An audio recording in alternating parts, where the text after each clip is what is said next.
Hi, it's Mimi at Giggly Guppy. Today we're going to be reading Abdul's story.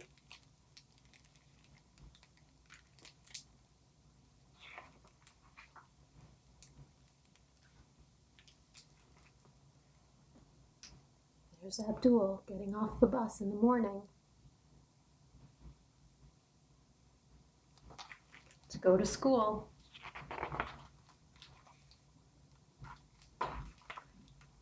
Abdul's Story by Jamilah Thompkins-Bigelow, illustrated by Tiffany Rose.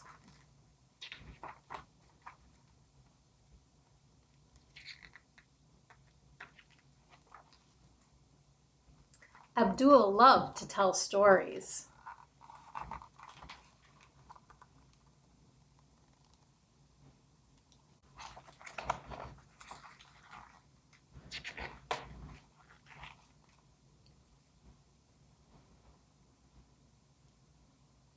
He told one about the high-stepping kids who collected donations in boots, another about the teenagers who danced in subway cars. He had one about the bow tie wearing man hawking bean pies on Broad Street, and even one about the woman who sold water ice from her basement on hot summer days.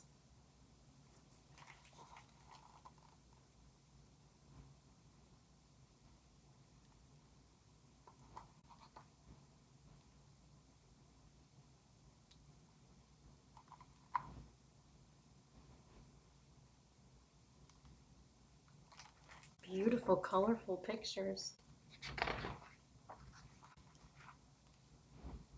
Writing these stories was hard, though. Making lowercase b face the right way was tricky.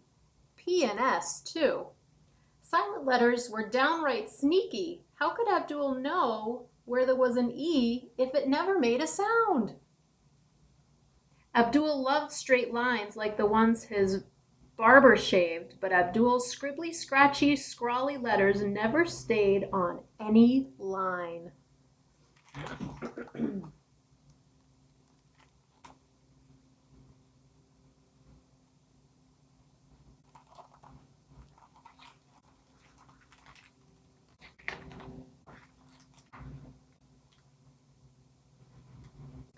During writing period each day he wrote, then erased his mistakes, wrote, then erased, wrote, then erased. His classmates had neat sentences. Abdul had smudges. Why write his stories anyway? The people and places in his school books never looked or sounded like the people or places he knew. Some stories are for books, Abdul decided, but not his. Well, that's not a happy feeling.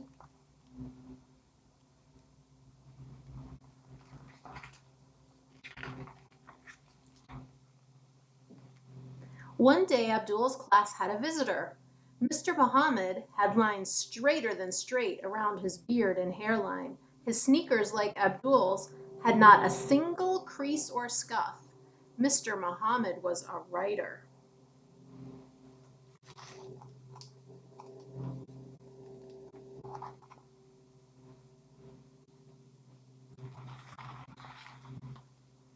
He read a story about a watchful boy with hair shaved low and skin the color of night. Women braided hair on front steps in the story. Girls with clacking beads jumped rope, and men in white thobes prayed on the sidewalk outside a full storefront mosque. The boy watched over this community. Write new stories with new superheroes, Mr. Muhammad said.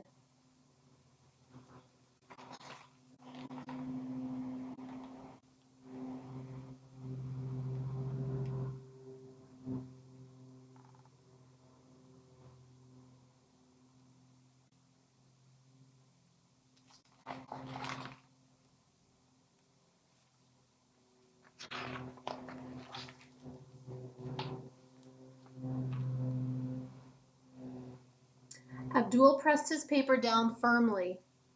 He could be an author like Mr. Muhammad, but B played tricks again. Mr. Muhammad walked around reading each child's work. He was getting close. The silent ego here, silent you. Erase, erase, erase.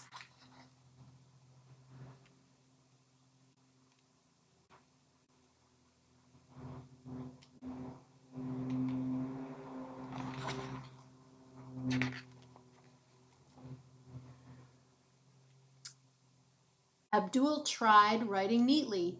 Write, erase, write, erase, erase, rip. He slammed down his pencil. Jada and Kwame had pages of words. Abdul had a hole.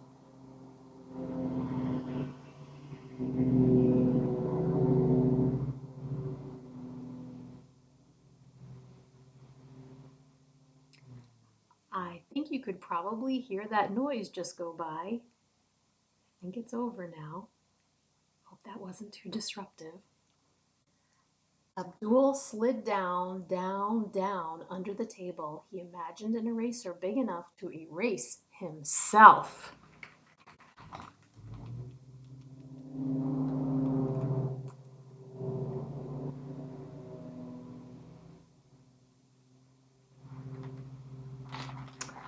Abdul's not feeling good.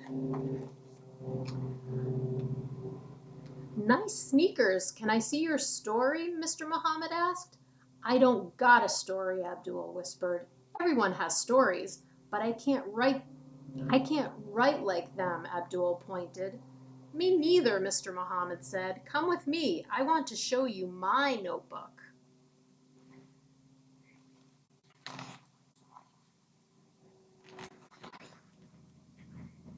That's a mess. I get messy words out so good words can come too. I fix the mess later. Before walking away, he said, keep trying.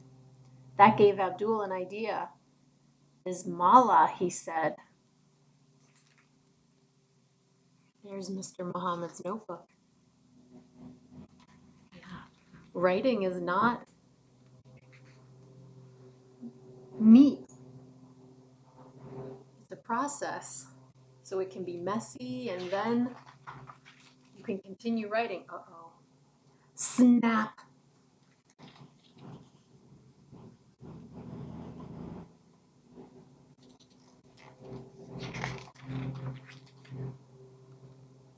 Abdul scribbled words and made mistakes without erasing. He wrote around the hole, filling the page.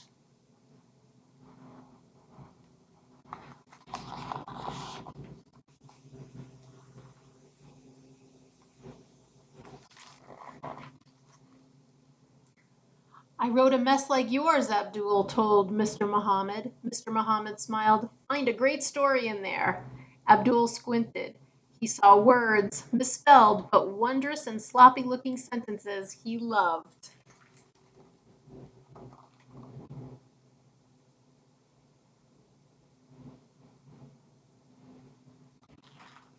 Writing is like painting a picture. It's very creative. Over the next few weeks, Abdul rewrote a less messy mess, then an even less messy mess. He smiled when he read his story to himself, but when it was time to hand it in, he didn't feel like smiling. That's sloppy, Jada said. You spelled the word wrong, Kwame added. Abdul slipped his paper underneath the others. Some kids are writers, Abdul thought, but not me.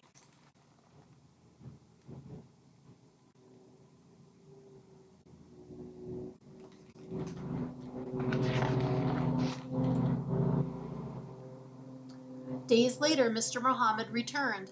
I loved your stories, he exclaimed. I had to read one again and again. It was so good. Everyone sat up, everyone except Abdul. Kwame whispered, I bet it was mine.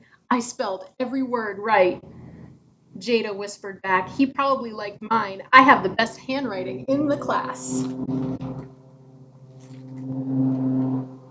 And there's our friend Abdul. Not feeling too confident. Mr. Muhammad started reading the story in a loud, clear voice. It was about a boy with tall hair, shaped with sharp lines, and skin the orange brown of sunrise. He watched over the kids stomping down the block and the ones breaking to the beat of a city train. He even protected the grown-ups who sold things and were like family. Abdul sat up. It was his story. And then Mr. Muhammad paused. He frowned at the page. Abdul's cheeks burned. Everyone listened, wide-eyed and silent. Mr. Muhammad read on, stopping a few more times at mistakes until he reached the end of the story.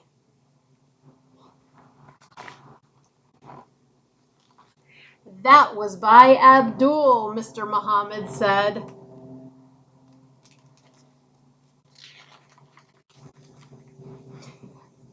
Abdul slowly looked up. Everyone stared. Were they smiling? Yes, and clapping too. Great story, Kwame told Abdul. I loved it, said Jada. Abdul's looking a bit happier now.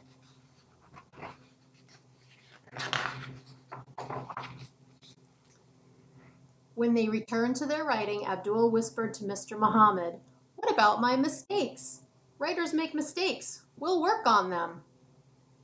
As they worked, Abdul thought, Some people are writers, and I am one of them. That's right. And there is Abdul going home on the bus, smiling. The end.